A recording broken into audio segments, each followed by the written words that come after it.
ఆటిజంలో మనము లక్షణాలని 11 నెలల నుంచి 18 నెలల మధ్యలోనే చూడొచ్చు. అయితే చాలామంది పేరెంట్స్ తెలియకపోవడం వల్ల వాళ్ళు 2.5 నుంచి 3.5 సంవత్సరాల మధ్యలో పిల్లల్ని తీసుకొస్తున్నారు. అది కూడా మాకు వచ్చిన వెంటనే వాళ్ళు చెప్పే మొదటి కంప్లైంట్ ఏంటి అంటే, మా బాబు లేదా పాప మాట్లాడటం లేదు.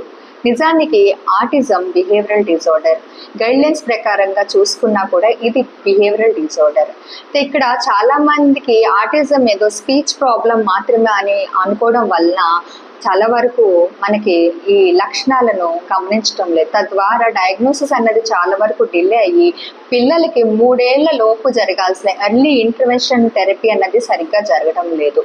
ఇక్కడ మనం చూసుకున్నట్టయితే 11 నెలల నుంచి 18 నెలల మధ్యలో కొన్ని లక్షణాలు అయితే మనం గమనించవచ్చు.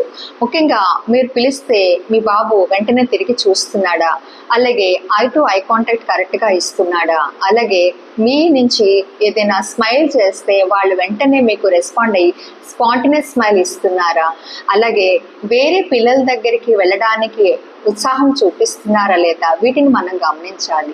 ఇక 18 నెలల తర్వాత పిల్లల్లో డెవలప్మెంటల్ రిగ్రెషన్ జరుగుతుంది. అంటే అప్పటి నుంచి మీకు ఇమిటేట్ చేసే కొన్ని బిహేవియర్స్ ఏవైతే ఉంటాయో వాటిని సరిగ్గా చేయకపోవడము, లేదంటే సడన్గా ఆపేసేయడము, లేదా అప్పటి నుంచి ముందు నుంచి మాట్లాడే 2-3 పదాలు సడన్గా ఆపేసేయడం కానివ్వచ్చు, లేదంటే ఒక్క చోట కుదురుగా కూర్చోకపోవడము, ఫ్యాన్ల దగ్గరికి స్విచ్ల దగ్గరికి వెళ్ళిపోవడము, స్విచ్ బోర్డు దగ్గరికి వెళ్ళిపోయి పదే పదే స్విచ్ ఆన్ చేసి ఆఫ్ చేస్తూ ఉండడము, వాటర్ దగ్గరికి ఎక్కువగా వెళ్ళిపోతూ ఉండడము, అలాగే స్టీరియోటైపికల్ ప్లే అంటే ఆడిన ఆటలతోటే ఆడటం, ఎక్కువ చక్రాలున్న బొమ్మలతోటే ఆడటము, అలాగే వస్తువుల్ని వరుసగా పేర్చుకోవటము, అలాగే చూసినట్టయితే వేరే పిల్లల దగ్గరికి సరిగ్గా వెళ్ళకపోవడము, అలాగే సరిగ్గా నిద్రపోకపోవడము, క్రాంకీగా ఉండటము, ఒక్క చోట కుదురుగా ఉండకపోవడం, వస్తువులు ఏర్చేయడము లేదా పగలు కొట్టడం, మిమ్మల్ని కొట్టడానికి ప్రయత్నం చేయడము, కరవడానికి ప్రయత్నం చేయడము, బొమ్మల్ని నోట్లో పెట్టుకోవడము, ఇవన్నీ కూడా మనం గమనిస్తూ ఉంటాం.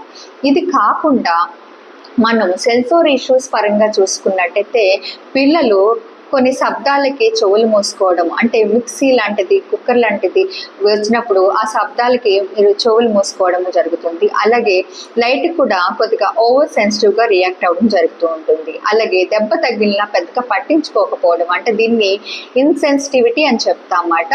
ఇలా కూడా మనం చూస్తాము. అది కాకుండా పిల్లలు వాళ్ళల్లో వాళ్ళే నవ్వుకోవడము ఏ కారణం లేకుండా, అలాగే ఫైన్ మోటార్ మేనరిజమ్స్ డిస్ప్లే చేయటం, అంటే చేతులు పదే పదే ఇలా అనుకోవటం, అలాగే చేతుల్ని పదే పదే ఇలా చూసుకోవటము, హ్యాండ్స్ ఇక్కడ తీసుకొచ్చి కొన్ని ఇట్లా పెట్టుకోవటము, ఇవన్నీ మనము గమనిస్తూ ఉంటాము. అంటే ఇవన్నీ కూడా మనము కోర్ సిమ్టమ్స్ అని చెప్తామన్నమాట. వీటిని మనం గమనించాల్సి ఉంటుంది. అయితే చాలా వరకు మనము అవి గమనించకపోవడం వల్ల డయాగ్నోసిస్ అన్నది డిలే అవుతుంది. ఎప్పుడైతే డయాగ్నోసిస్ కరెక్ట్ సమయంలో చేయలేకపోతామో కరెక్ట్ వైద్యాన్ని పిల్లలకు మనం ఇవ్వలేకపోతాం. కాబట్టి నెక్స్ట్ టైం నుంచి మీ పిల్లల్లో ఇలాంటి అంశాలు ఏమైనా ఉన్నాయా లేదో మీరు పూర్తిగా గమనించండి. గమనించిన వెంటనే పెడియాట్రిషియన్ లేదా పెడియాట్రిక్ న్యూరాలజిస్టు లేదా సైకియాట్రిస్టు, క్లినికల్ సైకాలజిస్ట్ని సంప్రదించండి. సరైన వైద్యాన్ని మీ పిల్లలకి అందించండి. నమస్తే.